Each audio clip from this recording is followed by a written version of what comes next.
ಸಾರ್ವಜನಿಕರಲ್ಲಿ ನಾನು ಕಳಕಳಿಯ ಮನವಿ ಮಾಡ್ಕೊಂತೀನಿ ಅಂತಂದ್ರೆ, ಇಲ್ಲಿ ಸೆಲೆಬ್ರಿಟಿಗಳಿಗೆ, ರಾಜಕೀಯದವರಿಗೆ ನೀವೇನು ಆದ್ಯತೆ ಕೊಡ್ತಿಲ್ಲ. ಅವ್ರು ಬಂದಾಗ ಚಪ್ಪಾಳೆ ಹೊಡೆಯೋದು, ಅವ್ರಿಂದ ಹೋಗೋದು ಮಾಡೋದು ಮಾಡ್ತಿಲ್ಲ.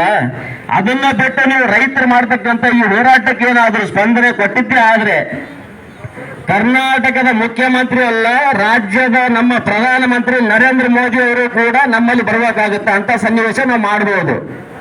ಅದು ನಾವು ಮಾಡಬೇಕಾದ್ರೆ ಮೊಟ್ಟ ಮೊದಲೇ ಆದ್ಯತೆ. ಜನರಲ್ಲಿ ನಾನು ಕಳಕಳಿಯಿಂದ ಕೇಳ್ಕೊತೀನಿ. ಯಾಕಂತಂದ್ರೆ ಎಲ್ಲರೂ ಕೂಡ ಹಳ್ಳಿಯಲ್ಲಿರ್ತಕ್ಕಂಥವ್ರು ಹಾಗೆ ರೈತರು ಬೆಳೆದಿರ್ತಕ್ಕಂಥ ಅನ್ನ ತಿನ್ನೋರು ಹೊರತಾಗಿ ಬೇರೆ ಏನು ತಿನ್ನೋರು ಯಾರು ಕೂಡ ನನ್ನ ಪ್ರಕಾರ.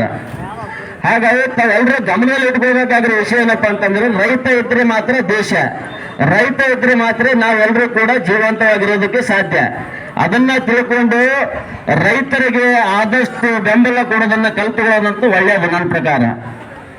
ಇವಾಗ ಬಹಳಷ್ಟು ಕಡೆ ರೈತರು ಅತಿವೃಷ್ಟಿ ಅನಾವೃಷ್ಟಿಯಿಂದ ಸಂಕಷ್ಟಕ್ಕೀಡಾಗಿ ಸಾಲ ಬಾಧೆ ತಾಳಾರ್ದೆ ನೇಯ್ಕೊಂಡು ವಿಷ ಕುಡಿದು ಸಾಯ್ತಕ್ಕಂಥ ಪರಿಸ್ಥಿತಿ ಬರ್ತಾ ಇದೆ. ಅದ್ರ ಬಗ್ಗೆ ಯಾರು ಕೂಡ ಜಕಾರ ಎತ್ತಾ ಇಲ್ಲ. ಆ ತರ ಆಗಿರೋ ಸನ್ನಿವೇಶಕ್ಕೆ ಯಾರು ಕೂಡ ಸ್ಪಂದಿಸ್ತಾ ಇಲ್ಲ ಅಂತಂದ್ರೆ ನಮ್ಗೆ ನಾಚಿಕೆ ಆಗ್ತದೆ. ನಾವೇನು ಕರ್ನಾಟಕದಲ್ಲಿ ಇದ್ದೇವೆ, ಏನು ಸಿಂಗಾಪುರ್ ಪಾಕಿಸ್ತಾನದಲ್ಲಿ ಇದ್ದೇವೆ ಗೊತ್ತಾಗ್ತಾ ಇಲ್ಲ ನಮ್ಗೆ. ಈ ಭಾಗದಲ್ಲಿ ವ್ಯವಸ್ಥೆ ಯಾವ ತರ ಕೆಟ್ಟಿದೆಯಪ್ಪ ಅಂತಂದ್ರೆ, ಒಬ್ಬ ಜನಪ್ರತಿನಿಧಿ ಬಂದಾಗ ಅವನಿಗೆ ಕೊಡ್ತಕ್ಕಂಥ ಗೌರವ, ಅವನ ಹಿಂದೆ ನೀವು ಹೋಗಿ ಚಪ್ಪಾಳೆ ತಟ್ಟಿ ಅವನ ಬೆನ್ನ ಹಿಂದೆ ನಾಯಿ ತರ ಆಲಯೋದನ್ನ ಬಿಟ್ಟು ರೈತರಿಗೆ ಆಗಿರ್ತಕ್ಕಂಥ ಕಷ್ಟಕ್ಕೆ, ಸಾರ್ವಜನಿಕರು ಆಗಿರ್ತಕ್ಕಂಥ ಕಷ್ಟದ ಬಗ್ಗೆ ತಾವು ಗಮನ ಕೊಟ್ಟು ಹೋರಾಟ ಮಾಡ್ತಕ್ಕಂಥ ಪ್ರತಿಯೊಬ್ಬರ ಬೆನ್ನಿಂದ ನೀವು ನಿಂತುಕೊಂಡಿದ್ದೆ ಆದ್ರೆ ಈ ಕಲಬುರಗಿ ಭಾಗ ಸಿಂಗಾಪುರ್ ಅಲ್ಲ, ಇದು ದೆಹಲಿ ಆಗ್ತಕ್ಕಂಥದ್ದು ಸನ್ನಿವೇಶ ಸೃಷ್ಟಿಯಾಗುತ್ತೆ. ನಾವು ದೆಹಲಿಯ ಮಾದರಿಯಲ್ಲಿ ನಾವು ಕಲಬುರಗಿ ಸೃಷ್ಟಿ ಮಾಡಬೇಕಾದ್ರೆ ಪ್ರತಿಯೊಬ್ಬರ ಮನೆಯಲ್ಲಿ ಕೂಡ ಒಬ್ಬೊಬ್ಬ ಹೋರಾಟಗಾರ ಹುಟ್ಟುಕೊಳ್ಬೇಕು. ನೇರವಾಗಿ ನಾವು ಮುಖ್ಯಮಂತ್ರಿ ಆಗಿರ್ಬೋದು, ಪ್ರಧಾನಮಂತ್ರಿ ಮೋದಿ ಆಗಿರ್ಬೋದು, ಅವ್ರ ಎದುರಿಗೆ ಹೋಗಿ ನಿಂತು ಅವ್ರ ಶರ್ಟ್ ಹೊರಡಿಸಿ ಕೇಳ್ತಕ್ಕಂಥ ತಾಕತ್ತು ನಮ್ಮಲ್ಲಿ ಇರಬೇಕು. ಆ ತಾಕತ್ತು ನಾವು ಏನಾದರೂ ರೂಢಿ ಮಾಡ್ಕೊಂಡಿದ್ದೆ ಆದ್ರೆ ರೈತರಿಗೆ ಮತ್ತು ಸಾರ್ವಜನಿಕರಿಗೆ ಯಾವುದೇ ರೀತಿ ಕಷ್ಟ ಆಗಲ್ಲ ಅನ್ನೋದು ನನ್ನ ಒಂದು ಆಸೆ. ಹಾಗಾಗಿ ನಾವು ಹೋರಾಟ ಏನು ಸಾಯತಂತ ಇದು ಇದ್ದಿದ್ದೆ ನಮ್ಗೆ. ಯಾಕಂತಂದ್ರೆ ನಾವು ಎಲ್ಲಿವರೆಗೆ ನಾವು ಒಗ್ಗಟ್ಟಾಗೋದಿಲ್ಲ, ಒಗ್ಗಟ್ಟಾಗಿ ಎಲ್ರು ಹೋರಾಟ ಮಾಡೋದಿಲ್ವೋ ಅಲ್ಲಿ ತರ ನಾವು ರೋಡ್ದಲ್ಲಿ ಬಂದು ಕುಂತ್ಕೋಬೇಕು, ಒದರ್ಬೇಕು, ಮನೆಗೆ ಹೋಗ್ಬೇಕು. ಇದು ನಮ್ಗೆ ಇಲ್ಲಿಗೆ ಸ್ಟಾಪ್ ಆಗ್ಬೇಕು ನನ್ನ ಪ್ರಕಾರ. ಯಾಕಂತಂದ್ರೆ ನಾವು ಇಲ್ಲಿಗೆ ಸ್ಟಾಪ್ ಮಾಡಿದಾಗೇನೆ ನಮ್ಗೆ ಏನಾದ್ರೂ ಒಳ್ಳೇದಾಗುತ್ತೆ. ಸ್ಟಾಪ್ ಮಾಡ್ಬೇಕಪ್ಪ ಅಂತಂದ್ರೆ ನಾವು ಎಲ್ರು ಒಗ್ಗಟ್ಟಾಗಬೇಕು. ಅಜಯ್ ಸಿಂಗ್ ಅಂತವ್ರು ಆಗಿರ್ಬೋದು, ಪ್ರಿಯಾಂಕಾ ಖರ್ಗೆ ಅಂತವ್ರು ಆಗಿರ್ಬೋದು, ಇನ್ನು ಮುಖ್ಯಮಂತ್ರಿ ಸಿದ್ದರಾಮಯ್ಯನೇ ಆಗಿರ್ಬೋದು, ಅವನೇನು ಬೇರೆ ಅಲ್ಲ. ಎದನ್ನಾಗಿ ನಂಗೆ ಹಿಡಿದು ನಾವು ಕೇಳ್ಬೇಕು, ಯಾಕಪ್ಪ ನೀನು ಓಟ್ ಆಗಿ ನಾವು ಗೆಲ್ಸಿವಿ, ನಾವೇನು ಏನು ಓಟ್ ಆಗಿ ಗೆಲ್ಸಿವಿ ಅಂತ ಅನ್ನೋದು ನಿನ್ನ ಮನ್ಸಿಗೆ ಬಂದಂಗೆ ನೀನು ಇರೋಕೆ ನಾವು ಓಟ್ ಹಾಕಿಲ್ಲ. ನಮ್ಮ ಕಷ್ಟಕ್ಕೆ ನೀ ಆಗ್ತೀಯಪ್ಪ, ನಮ್ಮ ಸ್ಪಂದನೆ ಕೊಡ್ತೀಯಪ್ಪ ಅಂತ ಹೇಳಿ ನಾವು ನಿಮ್ಗೆ ಓಟ್ ಹಾಕಿ ಕಳಿಸಿ ವಿಧಾನಸೌಧವರೆಗೂ. ನಮ್ಮ ಬಗ್ಗೆ ನೀನು ಯಾಕೆ ಮಾತಾಡಲ್ಲಪ್ಪ? ರೈತರಿಗೆ ಆಗಿರ್ತಕ್ಕಂಥ ಕಷ್ಟಕ್ಕೆ ನೀನು ಯಾಕೆ ನೀನು ಪರಿಹಾರ ಕೊಡೋದ್ರಲ್ಲಿ ಉತ್ತರ ಆಗ್ತದೆ ಅಂತ ನಾವು ಕೇಳಬೇಕು.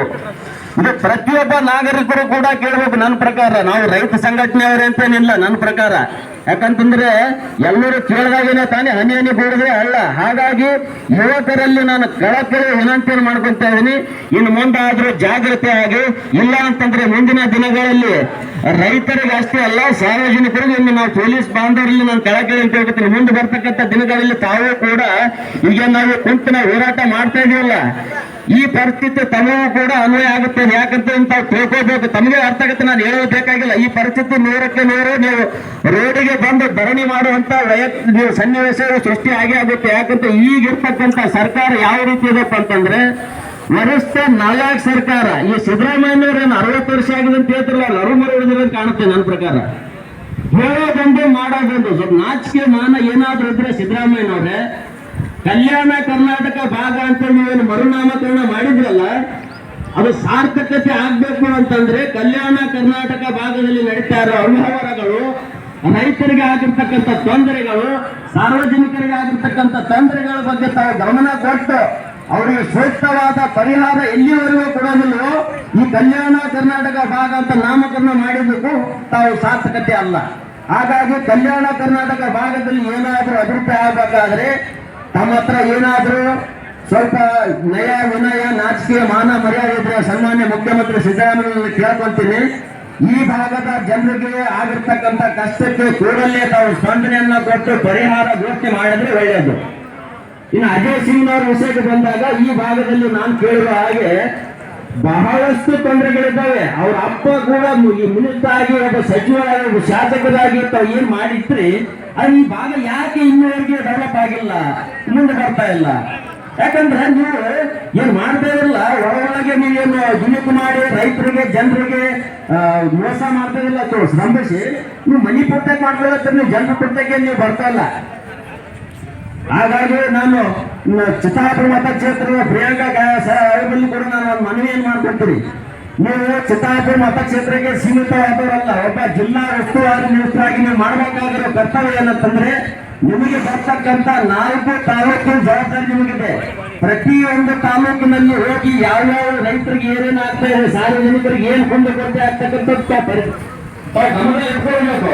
ಎಲೆಕ್ಷನ್ ಹತ್ರ ಬಂದಾಗ ಓಟ್ ಕೇಳೋದಕ್ಕೆ ಬಂದು ಎಲೆಕ್ಷನ್ ಮುಗಿದ ನಂತರ ನಿಮ್ಮ ಮನೆಯಲ್ಲಿ ನೀವು ಕೊಂಡ್ರೆ ನೀವೇನು ನಿಮ್ಗೆ ಓದಾಕಲ್ಲ ಏನಾಗಬೇಕಂತ ಭಾಷೆ ಬರ್ತಾ ಇಲ್ಲ. ಯಾಕಂತಂದ್ರೆ ನೀವು ಎಲೆಕ್ಷನ್ ಹತ್ರ ಬಂದಾಗ ಮನೆಗೆ ಹೋಗಿ ಕಾಲು ಬಿದ್ದು ಕೈ ಜೋಡಿಸಿ ನೀವು ಓಟ್ ಕೇಳ್ತಿರಲ್ಲ, ಅದೇ ತರ ರೈತರಿಗೆ ಪ್ರತಿಯೊಬ್ಬ ರೈತನ ಮನೆಗೆ ಸಾರ್ವಜನಿಕರ ಮನೆಗೆ ಒಂದು ಸಾರಿ ಆದ್ರೂ ತೆರಳಿ ನಿಮ್ಗೆ ಏನು ಕಷ್ಟ ಇದೆ ಅಂತಕ್ಕಂಥದ್ದನ್ನ ಕೇಳಿ ಪರಿಹಾರ ಕೊಡ್ತಕ್ಕಂಥದ್ದು ಒಂದು ದಿನ ಆದ್ರೂ ನೀವು ಮಾಡಿದ್ರ ನನ್ನ ಪ್ರಕಾರ ಇಲ್ಲ. ಯಾಕಂದ್ರೆ ಜನರು ಕೂಡ ತಿಳ್ಕೊಳ್ಬೇಕು, ನಮ್ಮಲ್ಲಿ ಎಲ್ಲ ಅಣ್ಣ ತಮ್ಮ ಬಾಂಧವ್ಯ ಎಲ್ಲರೂ ಕೂಡ